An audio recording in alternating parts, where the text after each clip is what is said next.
Now, United Airlines is under fire today for an incident on board one of its flights that was caught on camera and posted online. It happened when the plane in Chicago was overbooked and passengers were asked if they would mind giving up their seats for 4 staff members. Well, no one volunteered, so here's what happened next.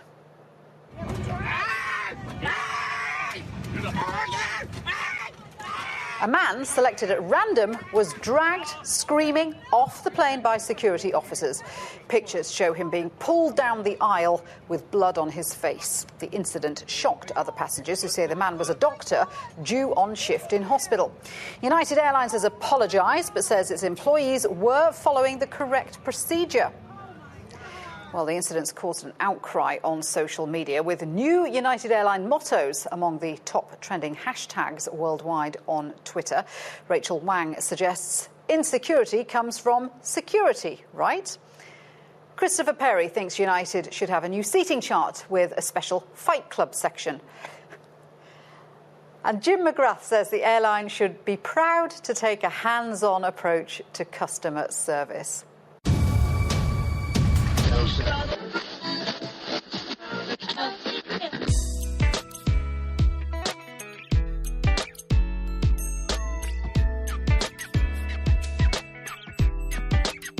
Hi, everybody, and welcome to the Pre-Accident Investigation Podcast. I am your lovely host, Todd Conklin. Here we go. Get ready.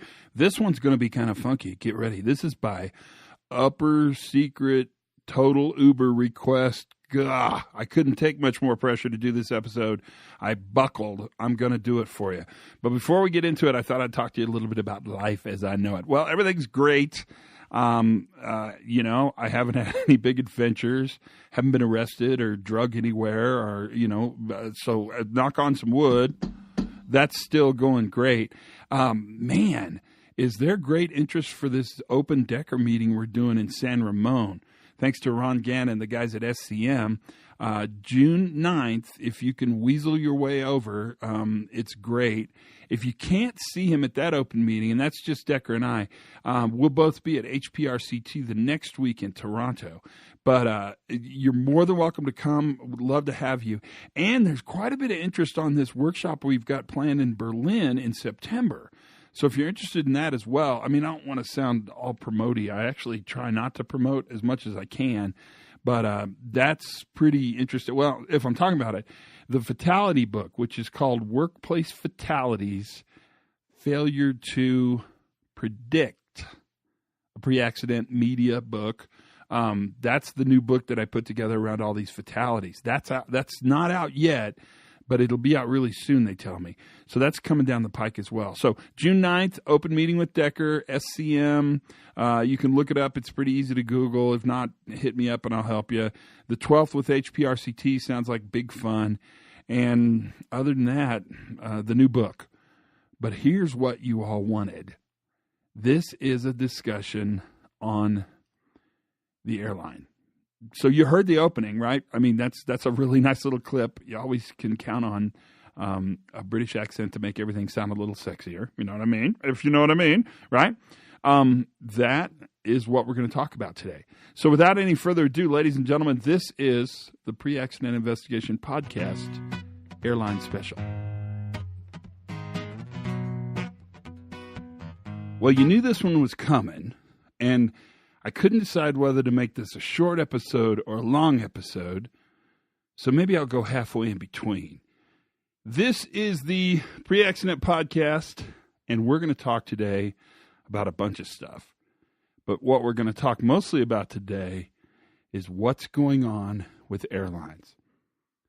So the last couple weeks, if you've followed this, and I bet you have because it's kind of hard to escape it, there's been some crazy crap going on in airplanes. I mean, just flat crazy stuff. To a great extent, there's always multiple versions of the same event story. And so depending on which side of the event story you're picking up on is going to color how you think about the event. But what's interesting to me is when we have these catastrophic failures, and I don't mean catastrophic like the plane crashes, but I mean catastrophic failures of customer service, how we view them is absolutely going to dictate how we move forward within the system to actually create an environment where the potential for that kind of catastrophic failure is not nearly as prevalent. It, in fact, may not exist. But I can tell you guys from a mile away that the need to blame and punish is a strong force in this universe. If we can use Star Warsian theory, the force is very strong on this one. Because you look at them pulling a 70-year-old man out of an airplane in Chicago on a 5-hour drive to Louisville, and you think, what on earth could possibly, at any level, make that feel like that was right? You know what I mean? So they put the passenger on the plane. He bought a ticket. He has a seat assignment. And he goes through the boarding process to actually get on the flight. Now, near as I can tell, and you guys tell me if I'm wrong, that's pretty much how it works. And once I'm on the flight, I kind of think, well, at least I'm on the flight. I'm pretty convinced it's not going to take off. I mean, that's we can talk about that for hours. But at some point, that seems to be the commitment that the passenger has to the plane or to the airline company. And that is, I'll be at the gate, I'll hold my little sheet of paper, I'll go in when you tell me to, and I'll sit where the number on my seat says I'm supposed to sit.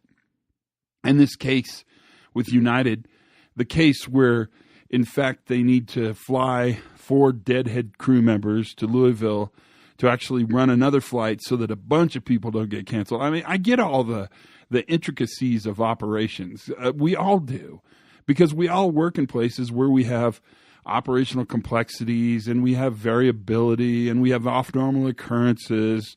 I get that probably had they known 30 minutes earlier, they wouldn't have boarded the plane. All that absolutely makes sense to me. But the part I want to sort of focus on is really what got us to the place where that outcome was acceptable. Now, you know, I told a story not even a month ago on this podcast about a near miss. I didn't realize it was a near miss at the time because I didn't realize that the outcome was they dragged you off the plane by your arms down the center aisle and out the door. But I had a policeman come in to take me off. And what's interesting about that, and this is the part that I think is so challenging to us, is that we can look at that and fix the people, or we can look at this and fix the system. To me, the people would be so much more satisfying, but only because I went through this, and only because, man, I don't know if the passenger was bad. They seem to make a pretty good case in their initial press releases that the passenger was marginalized at best. He was on the edge. He was disobedient. He was non-conforming. He was unwilling to actually take direction from the airline. I mean, to a great extent, it's pretty easy to blame the victim because for some reason, somehow, that victim actually created an environment where he, in this case, deserved the treatment he got. But you know that's not true. And it'd be really easy to blame the gate agents because clearly that's a mess. But that's a hard one for me. I don't know how you feel, but the jump to blame the gate agents is kind of difficult because near as I can bet, no gate agent ever wants to take anybody back off a plane. I can't even imagine anything good about that. It's probably more paperwork. You got to reroute the guy. You know the people are going to be disappointed. I would suggest that that's not something they do for recreation, and it's always something that's not looked forward to operationally and probably done rather cautiously. I mean, not cautious, well, maybe cautiously actually in the process of doing it, but cautiously in the process administratively of making the decisions that actually set you up to do that. My guess is you saw a really interesting set of goals collide, and that would be that they have to get the plane boarded in order to allow the plane to leave on time, because if the planes don't leave on time and it's the gate agent's problem, I'll bet you the gate agent gets disciplined, or at least a bad mark, and 3 of those maybe you're out. My guess is also that deadheading crew have some weird priority that they somehow magically carry, which allows them to go in and bump people from the plane. I'm pretty sure I'm right on this one, because near as I can tell, that's what happened. So you've got the poor gate agent, right, in the middle of these two colliding pressures, these two goals, trying to make an operational decision that I would guess is as efficient as it can possibly be, because the plane still needs to leave on time, as unoffensive as it could be to the customer, and in fact as official as it can be to the policies and procedures of the airline. And then you've got the law enforcement response to this, which that one, you'll have to coach me on this, guys, and you're out there listening, so I know you're there. I cannot see a case where we haven't sort of set these law enforcement officers up to believe the work they're doing is really, really important, like stopping terrorism and making sure there's no tragic events in the airline, when in fact mostly what they do is sit behind a desk and read the newspaper or cruise the web. Now, to be fair, and we probably should be fair, that's probably not completely accurate either, because really why they're there is as a capacity to actually, in case something bad happened, respond with the full force and necessary equipment, skills, training, and ability to respond to virtually anything that could happen. Because once you enter the air system, you're in the air system. Remember, the idea of systems working within systems, working within systems. So you've got the whole you've got the passenger system. That's the one we own. And we informally understand it, and I think we're rather obedient to it. It doesn't seem like we have a lot of choice not to be. I mean, they give us a seat number, and it's not very negotiable. I suppose it is if you're super rich or super powerful, but I don't have any of those skills, so I don't meet that. We've got the boarding system, right, which is a whole set of expectations for how we board a plane.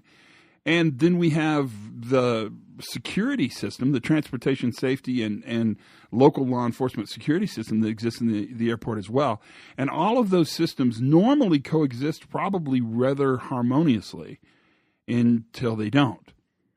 And to me, if you looked at this and blamed any one of those three people, the passenger, the gate agent, the airline, I guess would be the case, or the security people, you're probably going to narrow your response to a very, very specific set of behaviors that in this case, for this reason, were probably inappropriate or extreme or not necessary or whatever the case is. And what's weird is that test would fit on all three of those. I mean, that fits perfectly all the way throughout that entire little cycle we talked about.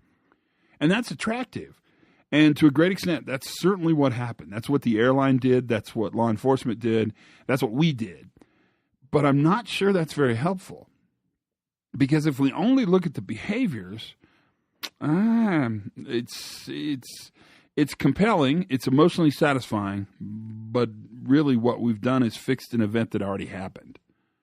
I'm more curious about what's going on in the system and the culture. Because I really think we may be at the edge of something, because right after the United case happened, and maybe sensitivities were higher and people were noticing stuff and talking about it more, there was the case on American Airlines where the lady was made to cry while holding her baby for trying to carry a stroller, and the plane crew got aggressive with the lady, and a man got up and told the plane crew that he was going to knock him out. And they de-escalated that system and, of course, bought the lady a first-class ticket and made her whole again. I don't know what they did to that flight crew member, but my guess is it's not very good. And then almost immediately after that one, Delta had a case where a young passenger, male passenger in this case, was on the takeoff taxi, and they were greatly delayed, which often is the case in Atlanta. If you fly through Atlanta, you know exactly what I'm talking about right now. And after sitting a half hour, got up and asked to use the restroom, was told he couldn't while on taxiway, sat back down, and as I understand it, waited about another half hour, and then pretty much went to code yellow. And if you don't know what code yellow is, look it up. It's not a drill. It's not an exercise. were at code yellow, and got back up and actually used the bathroom, to which they turned the plane around, pulled out of the taxi queue, brought him back, and then pulled him off the plane.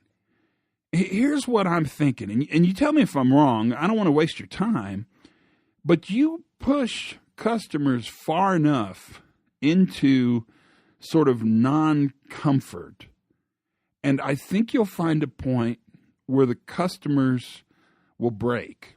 And what's funny is normally I think we vote with our wallets, right? I mean, we say, I'm not going to fly them anymore. I'm not going to buy that type of coffee, or I won't ride this shared ride service, whatever the case is. But in this case, because aviation's actually a pretty small subset, and you have very, very few choices, and especially regionally, I mean, where you live really dictates probably the airline you fly the most. You're at a point now where something's going to break, and the pressure's on really the passengers and the airline, the crews, the gate crews and the airline crews, and I think probably on the security people, although I hadn't spent a lot of time thinking about that until this happened. I think they're probably at loggerheads.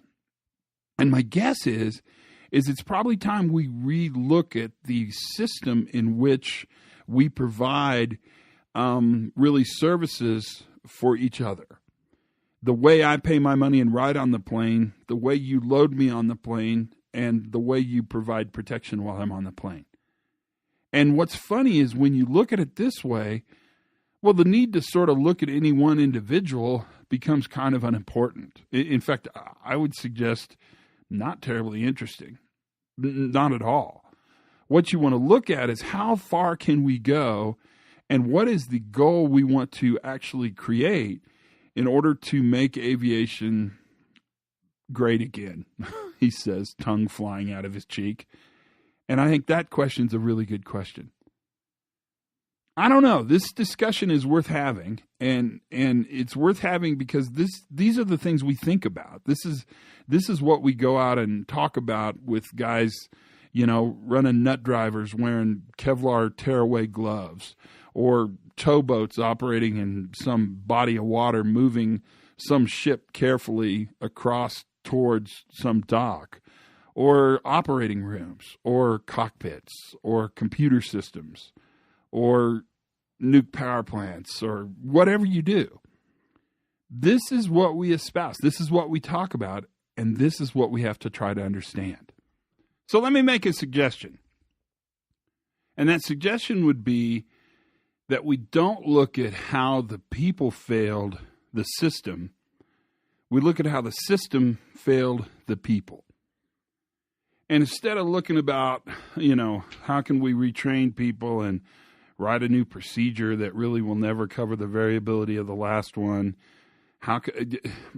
instead of doing the normal crap we always do, why don't we have a discussion where we talk about what we want this system to do and how we can create really controls, defenses, processes, and procedures that actually move us towards a really positive experience for the gate agents, for the flight crew, for the security people, and in fact for the passengers.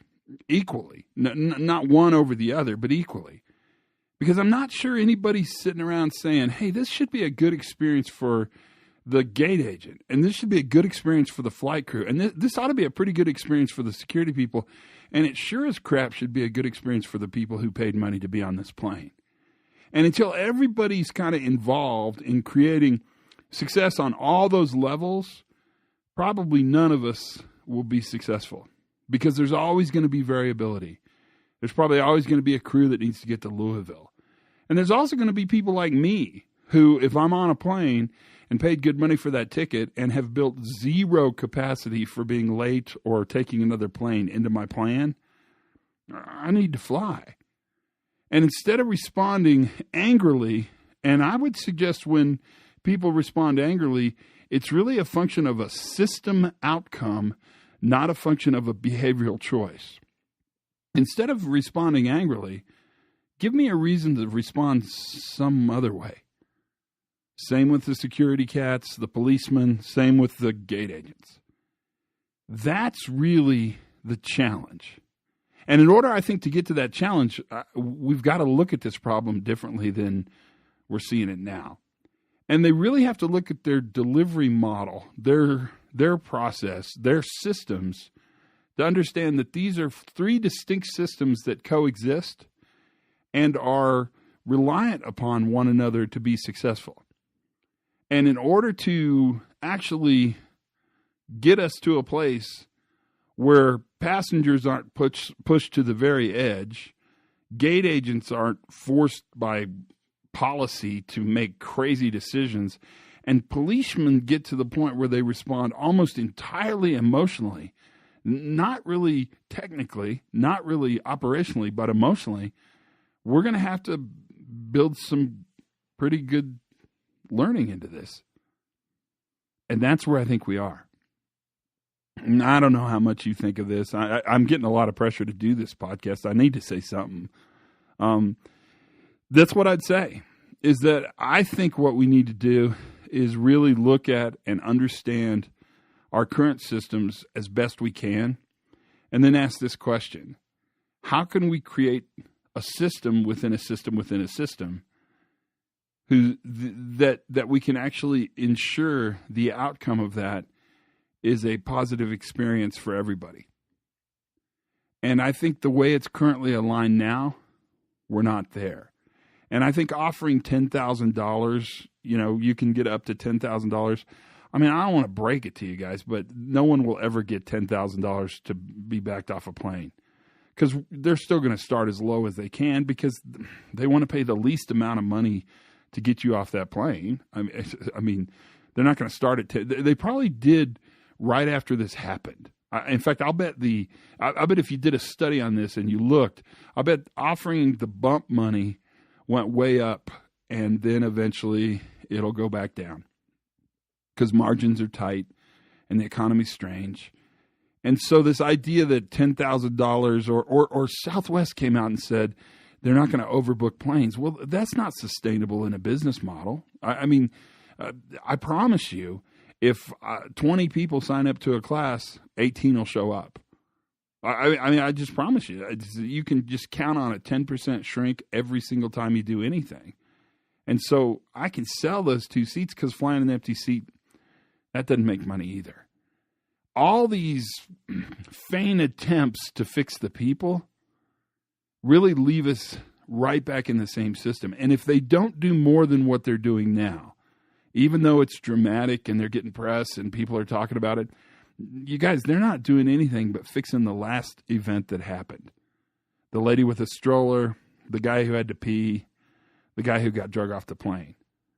I don't really care about the last event. I care about the next time you're on a plane, or worse yet, I'm on a plane and this crap happens.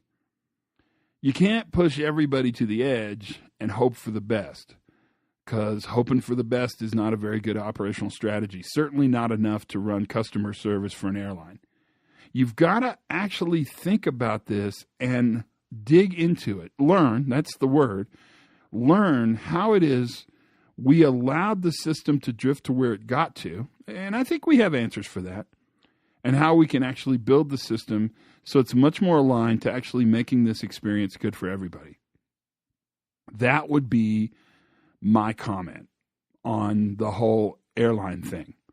So for the tons of you, and I literally mean 2,000 pounds worth of people who sent me emails or told me or called me and told me, what do you think about all this? That's what I think.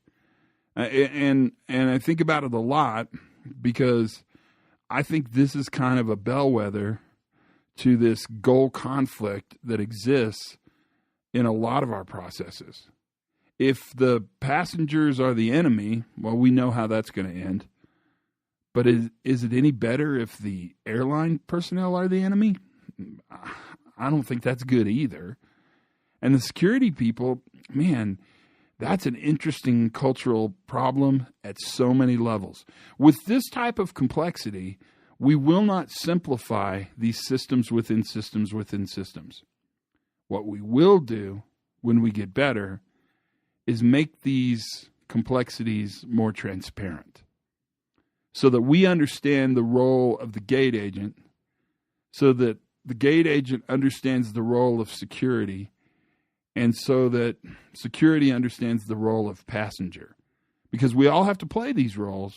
I mean, that's how it works. We're not getting out of that. We ought to play them in a system that allows us to be as successful as we possibly can. So what do you think? Huh? That is the podcast for today. It's a thought provoker, maybe. You may just see it as a rant of a crazy old man. That is also perfectly legitimate. It's a crazy old man that just took a pizza out of the oven, so he's in a good mood. I'll just put it that way. But I would challenge you to think about this problem and actually expand it beyond the people. Expand it to really the system in which this operation happens, because that is where we will do the richest thinking. That is where we'll ask a whole new set of questions, and that is where we'll do the very best learning. And that's really what we're on earth to do anyway. So there you go. So that's that. That's the podcast on all the crap that's happening in planes. Pretty much beat that one to death. I hope you learned something new. And you know what? I hope you get what you need. That's important to me. Until then, have as much fun as you possibly can. And for goodness sakes, be safe.